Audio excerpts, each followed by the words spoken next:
Fala, senhores, sejam bem-vindos a mais um vídeo do canal e hoje nós vamos seguir o tema que foi recomendação aqui do Thiago Rocha, que mandou um comentário há 5 meses. E aí eu vou falar pra vocês, eu estava sem gravar, tô voltando agora, mas o primeiro tópico que ele colocou dentre vários outros interessantes foi o uso da telmisartana na prevenção do remodelamento cardíaco. Esse é um tema que tem se falado muito no meio do fisiculturismo, principalmente se você abrir aqui as abas para pesquisar um pouco mais e colocar telmisartana, fisiculturismo. Aí vai ter sempre alguém falando como proteger o coração, aqui o Thiago falou, o nutricionista falou também, recomendou o medicamento, o Dr. Bodybuilder recomendou também, que cansa, queima de gordura, etc. Vai ter o podcast do Kaminsky no Monster Cash. Então, assim, tem diversas pessoas falando sobre Altemizartana e é óbvio que falácia por falácia não vai ser vista nesse canal. Nós vamos trazer embasamento teórico, científico e tudo que eu vou falar no vídeo de hoje vai ter referências na descrição. Então, por favor, acompanhem e leiam. Se você caiu de paraquedas neste canal, meu nome é João Diniz, eu sou médico, sou residente de medicina esportiva pela USP, que é o programa de especialização médica maior e mais reconhecido da América Latina. Atualmente eu estou fazendo esses vídeos mais voltados para avaliação cardiológica, porque quem me acompanha no meu Instagram, Doc Diniz, viu que eu estou fazendo avaliações e testes de esforço no Hospital Sírio-Libanês, que talvez seja o segundo maior hospital particular da América Latina, onde temos grandes médicos, grandes mestres na medicina, que sim, é uma oportunidade incrível poder aprender com os melhores. Então vamos falar, sem mais delongas, do uso da telmisartana na prevenção primária da remodelamento cardíaco. E vamos trazer ciência sobre isso. Então sejam muito bem-vindos mais uma vez. E hoje vamos mergulhar nesse tema de extrema relevância clínica na nossa prática, principalmente para quem... esse aqui é São Paulo, tá? Alguém passando e com aquelas motos estourando. Perdão, me desconcentrou. Meu TDAH não me permite, mas vamos voltar. Na nossa prática diária e o manejo, principalmente de comorbidades como hipertensão. Então, assim, a prevenção primária, a ideia é evitar que apareça o remodelamento cardíaco. O que seria esse remodelamento cardíaco? Eu vou abrir aqui para vocês. Remodelamento cardíaco. Isso aqui é a segunda pesquisa que eu vou mostrar depois. Mas o coração, ele vai ter o formato dele padrão. E o remodelamento, ele pode acontecer de diversas formas. Pode ser, por exemplo, um remodelamento fisiológico, em que diante de um treinamento físico, o coração hipertrofia, ele cresce. Né? Normalmente esse padrão aqui é mais do cara que faz aeróbico, esse aqui do cara que faz hipertrofia, mas existem padrões e padrões que podem ser patológicos. Quando a gente fala do fisiculturismo e o uso de medicação para prevenir o remodelamento, nós estamos obrigatoriamente falando de doença. Ninguém quer prevenir um remodelamento fisiológico esperado do atleta. Então, nós sabemos que o primeiro ponto, que é o controle da pressão arterial, é a pedra angular do nosso tratamento. E esse é o objetivo principal da telmisartana. Não é nenhum outro que foi falado em qualquer podcast que você tenha ouvido, em qualquer vídeo, em qualquer texto que você leu. O objetivo principal da telmisartana, repito, é o tratamento da hipertensão arterial. Esse é o objetivo primário. Ela serve para o tratamento de outras patologias? Serve, assim como diversas outras medicações. A telmisartana não é a última Coca-Cola do deserto. É só isso que eu quero falar e eu já fiz um vídeo sobre. Mas vamos continuar. O objetivo final, ele transcende os números no esfigmomanômetro. Então não é só avaliar a pressão arterial. O que realmente a gente busca é uma proteção de órgãos-alvo, que é isso que o cara que usa esteroide anabolizante ele busca, né? A proteção do coração. E sem dúvida é um dos principais objetivos de quem faz uso de anabolizante, é tentar evitar esses problemas do coração que hoje nós temos documentado e hoje nós sabemos que a principal causa de morte nos atletas de fisiculturismo e usuários recreativos de esteroide anabolizante é problema do coração. E boa parte dos médicos que acompanham esses indivíduos não sabem fazer um bom manejo dessas comorbidades, infelizmente. Então, a remodelação cardíaca é só um dos fatores que aparece. Mais especificamente, a hipertrofia do ventrículo esquerdo é uma consequência patológica direta da hipertensão crônica e é um preditor independente para desfechos graves, como, por exemplo, a insuficiência cardíaca, arritmias e morte cardiovascular. A questão que se impõe é como que nós podemos intervir de forma eficaz. Hoje nós vamos fazer uma análise crítica com alguns artigos que eu busquei, estou trazendo aqui evidências, para nós avaliarmos se a telmisartana é realmente o melhor, qual a classe de medicamentos, se existem outros que poderiam ser utilizados como ferramenta para essa prevenção. Então, para contextualizar vocês com a base racional sólida, a fisiopatologia do remodelamento cardíaco na hipertensão envolve não apenas a sobrecarga hemodinâmica, ou seja, o aumento da pressão, mas também uma ativação neurohormonal. Isso eu já falei para vocês no vídeo que eu trouxe o artigo do Fadá e com o Goku, e literalmente é Goku o nome do outro autor, eu gostei, em que ele mostra todas as vias que o esteroide anabolizante ele prejudica o coração. Inclusive está na minha aula do curso. Mas também tem essa ativação neurohormonal, o aumento do tônus adrenérgico, principalmente também uma ativação do sistema renina-angiotensina-aldosterona, que eu já falei para vocês que é o principal sistema responsável pelas alterações negativas do uso do anabolizante. E a angiotensina 2, que é um potente indutor da hipertrofia do miócito, apoptose e fibrose cardíaca, obviamente do coração. Então, o bloqueador do receptor de angiotensina, que seriam os BRAs, onde se inclui a telmisartana, eles bloqueiam o receptor AT1, que é onde se liga a angiotensina, e isso inibe diretamente esses processos adaptativos. A própria American Heart Association, no posicionamento científico dela desse ano, reforça que a regressão da hipertrofia do ventrículo esquerdo é um alvo terapêutico modificável e que os braços, os bloqueadores, são superiores aos beta-bloqueadores nesse cenário. Olha que interessante. Hoje o tratamento da insuficiência cardíaca, a dupla básica do tratamento, dupla básica, é o BRA, ou IECA, que seria para inibir o sistema renina, e os beta-bloqueadores. E mesmo assim, os inibidores do sistema são mais eficientes para reverter ou regredir aquela hipertrofia patológica em relação aos beta-bloqueadores. Normalmente o tratamento é feito em conjunto. Não é nenhum nem outro, são os dois. Então a recomendação pressórica hoje é um alvo inferior a 130/80, o que muita gente me pergunta, mas quando eu falo de um paciente de alto risco cardiovascular e muitas vezes o usuário de esteroide anabolizante se enquadra nesse perfil, eu já reduzo essa meta para 12/7. Então, a escolha do agente para atingir esse nível de 12/7, ela pode conferir, sim, benefícios adicionais.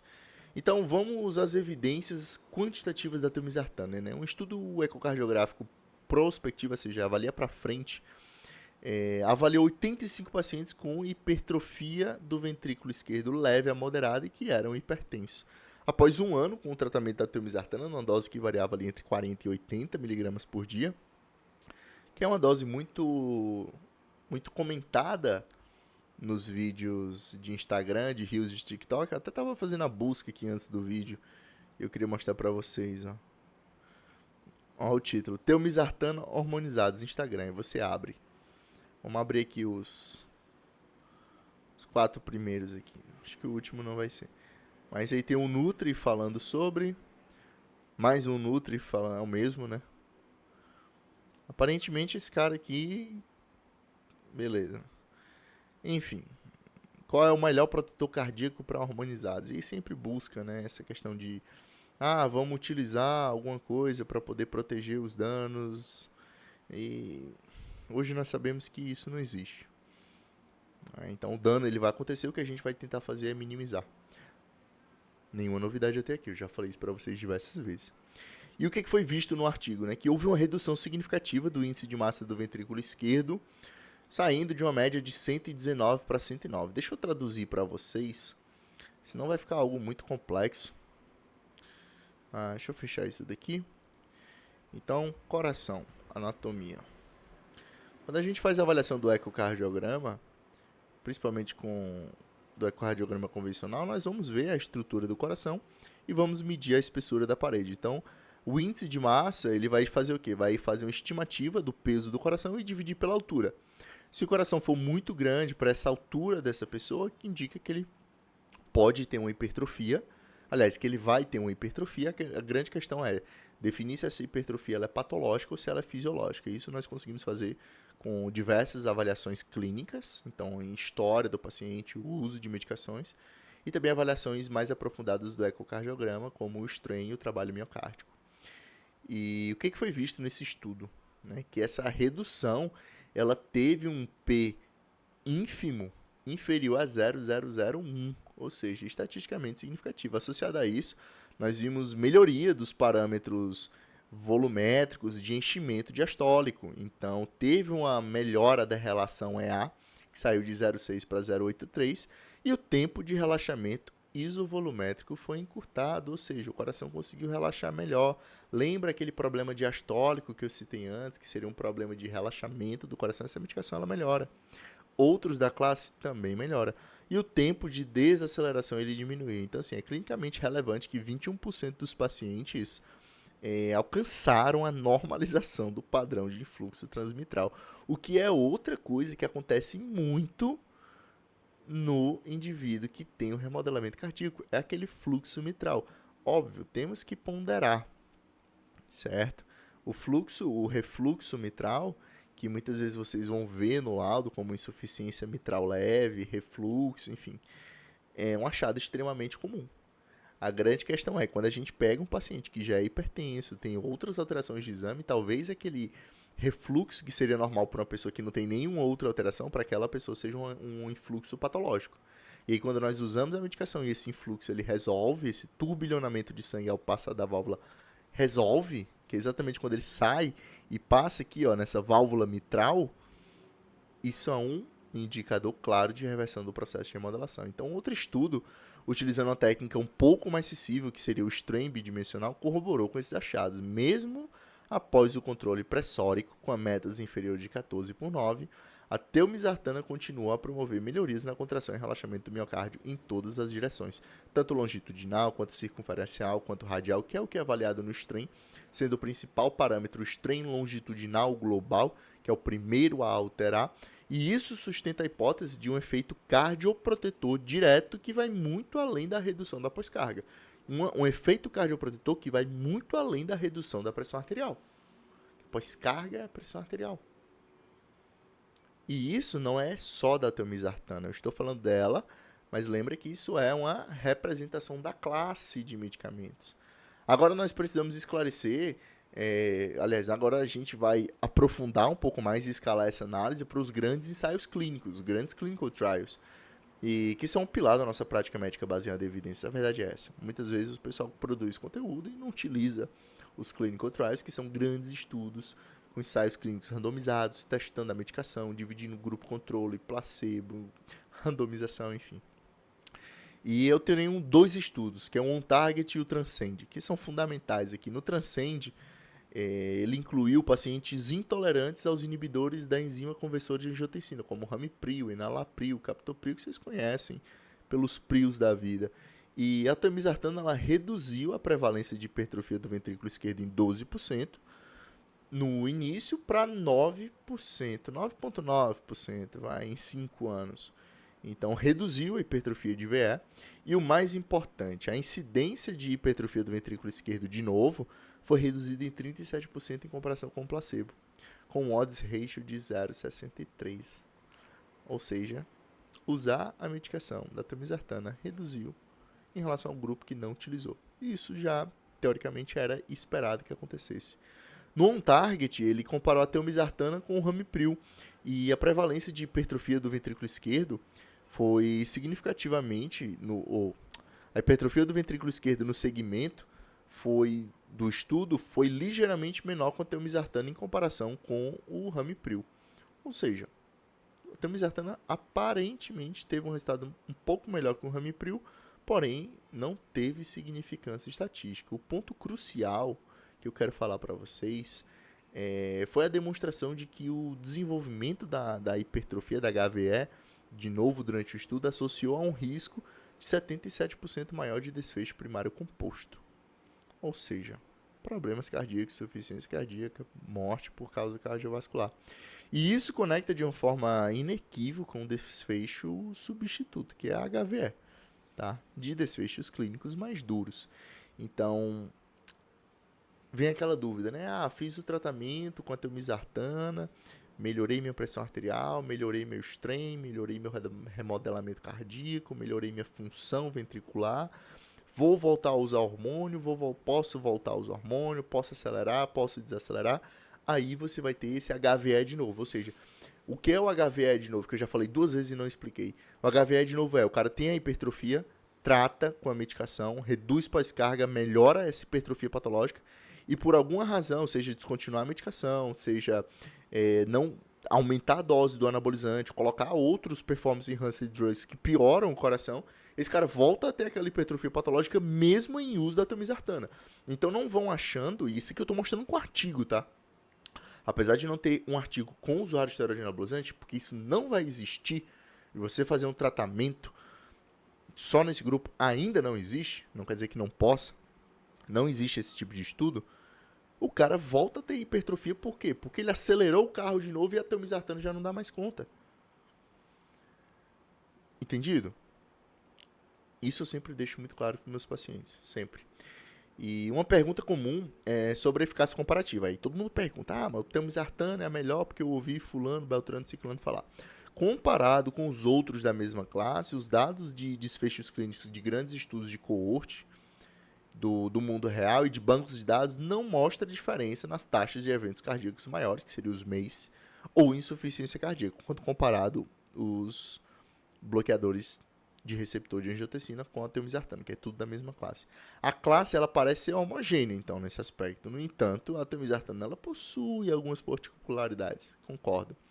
E um estudo randomizado que comparou a telmisartana com a losartana em população japonesa mostrou que o controle pressórico foi similar e a telmisartana ela foi associada a uma menor progressão da espessura médio-intimal carotídea, sugerindo efeitos vasculares protetores adicionais. Então, aparentemente, a telmisartana ela tem alguns efeitos além do controle da hipertensão arterial que são superiores aos outros da mesma classe. Mas agora nós vamos abordar 2 populações de grande interesse na minha prática médica e para vocês que estão assistindo esse vídeo, que são os pacientes com dislipidemia, muito comum no usuário de esteroide anabolizante, e aqueles que utilizam de fé e fato esteroide anabolizante. Então, para o paciente com dislipidemia ou síndrome metabólica, sobrepeso, obesidade, a telmisartana ela oferece um benefício pleiotrópico um pouco distinto, né? Então, é um efeito adicional, traduzindo. Ela tem uma atividade de agonista parcial do PPAR-gama, que confere algumas vantagens metabólicas. É a mesma família de PPAR da cardarina, que vocês lembram. E alguns estudos clínicos demonstraram que ela melhora, sim, o metabolismo da glicose, dos lipídios e aumenta os níveis de adiponectina. Lembra que a adiponectina é aquele hormônio produzido pela célula de gordura que ele é benéfico. E melhora a sensibilidade à insulina, especialmente nos pacientes com hipertrigliceridemia. Tem um estudo também que ele fez um comparativo direto em pacientes que eram hipertensos, obesos e resistentes à insulina, mostrando que a telmisartana foi melhor do que os outros para melhoria dos parâmetros metabólicos em comparação com a irbesartana, que é outro BRA da mesma classe, com alguma atividade PPAR, mas não tão boa quanto a telmisartana. Isso torna uma escolha de primeira linha bastante racional para esse perfil de paciente. Então, um cara hipertenso, dislipidêmico, nesse contexto de síndrome metabólica, eu considero sim a telmisartana uma medicação de excelência. E agora falando sobre o usuário de esteroide anabolizante, finalmente, né? A fisiopatologia do dano cardíaco envolve a ativação do sistema renina-angiotensina-aldosterona. Eu já falei só nesse vídeo 3 vezes. Com o aumento da expressão de angiotensina 2, ativa o receptor AT1, promove fibrose do coração. Estudos em animais, eu já trouxe esse estudo no vídeo da telmisartana, eu vou deixar passando aqui em cima no card. Eles utilizaram losartana, comparado com losartana, e mostrou que os BRAs eles podem prevenir o aumento de colágeno cardíaco, ou seja, fibrose, tá? Um remodelamento patológico. E a hipertrofia do ventrículo esquerdo induzida pelo esteroide anabolizante. A base racional para o uso do BRA, como a telmisartana, é muito forte. Faz sentido. Porém, eu quero enfatizar para vocês que na nossa prática clínica não existem estudos clínicos ou dados biomarcadores que avaliem especificamente a telmisartana na população de fisiculturistas e usuários recreativos. Ponto final. É por isso que quando vou fazer um vídeo como esse, eu vou falar sobre o tema, eu tenho que ter sempre essa ressalva. Olha só, em todos os aspectos mostra efeito positivo em rato, mostra efeito positivo em paciente obeso, e aí nós tentamos extrapolar para o fisiculturista. É isso que eu falo para vocês.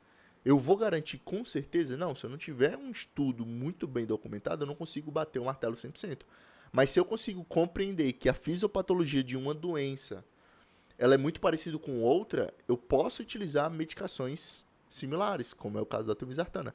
Serve para o paciente obeso no controle da hipertensão e dislipidemia e serve para o paciente usuário de esteroide anabolizante, que apesar de não ser obeso, ele é hipertenso e dislipidêmico. Então tem que ser feita essa analogia, e esse jogo de cintura só vai ter o médico que está se atualizando diariamente, assim como eu estou trazendo esses vídeos para vocês. Então todos esses artigos eu tenho que ler, tenho que revisar, fazer resumo, preparar roteiro, tudo isso não serve só para vocês que estão aprendendo, mas serve para mim como aprendizado, como forma de fixação. É por isso que eu faço esses vídeos e é por isso que eu gosto muito mais do que o Instagram aqui para mim. Aqueles vídeos de 30 segundos não me agregam em nada, não me trazem conhecimento porque fica muito resumido, mas esse sim. Então, obrigado você que está assistindo. Aproveita, já deixa o like, se inscreve e se tiver alguma recomendação de vídeo para eu assistir e reagir, já deixa aqui embaixo também. Então, por isso que eu sempre falo, cara, a recomendação minha é sempre feita com muita cautela, extrapolando o racional mecanicista, onde muitos fisiologistas e farmacêuticos se travam no mecanicismo, mas não veem um desfecho clínico, e reconhecendo, né, o principal, essa ausência de evidência direta, como eu já falei para vocês. Então, em termos de implementação prática, a segurança e a dose, elas são bem documentadas, bem estudadas. E a telmisartana ela é muito bem tolerada, com um perfil de segurança comparável com os outros da mesma classe. Então, a dose para prevenção de remodelação segue a mesma dose para hipertensão e redução do risco cardiovascular. Inicia mais ou menos com 40 mg para adaptação e vai titulando até chegar em 80 mg uma vez ao dia. A dose de 80 é a mais recomendada para pacientes de alto risco cardiovascular, conforme nós conseguimos ver nos grandes trials. E o monitoramento padrão ele inclui a avaliação da pressão arterial, função renal, eletrólise, principalmente nos pacientes que já têm algum grau de disfunção renal e está em uso de outros medicamentos que podem afetar potássio, que é muito comum no usuário de esteroide anabolizante. Qual é o problema? O esteroide anabolizante ele aumenta a pressão arterial, como eu falei. Esse aumento leva ao aumento da creatinina, leva ao aumento da ureia, mas também aumento de massa muscular, aumenta a ureia, aumenta a creatinina, a suplementação de creatina, ela aumenta a creatinina sanguínea. Então, será que essa creatinina aumentada do fisiculturista, do usuário de esteroide, é lesão renal? Ou seria uma adaptação ao excesso de massa muscular e a suplementação? Existem outros marcadores que eu utilizo para avaliar a função renal que não seja a creatinina, como a cistatina C, que é muito difícil de conseguir, são poucos laboratórios, poucos pacientes que me trouxeram o resultado desse exame.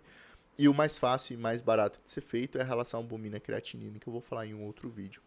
Então, eu utilizo outros biomarcadores também para apoiar essa minha análise mais completa. E o estudo TINSTA, na verdade, Protect 1, mostrou que a terapia baseada na telmisartana reduziu os níveis de troponina I de alta sensibilidade NT-proBNP, refletindo a redução da lesão miocárdica subclínica e do estresse parietal.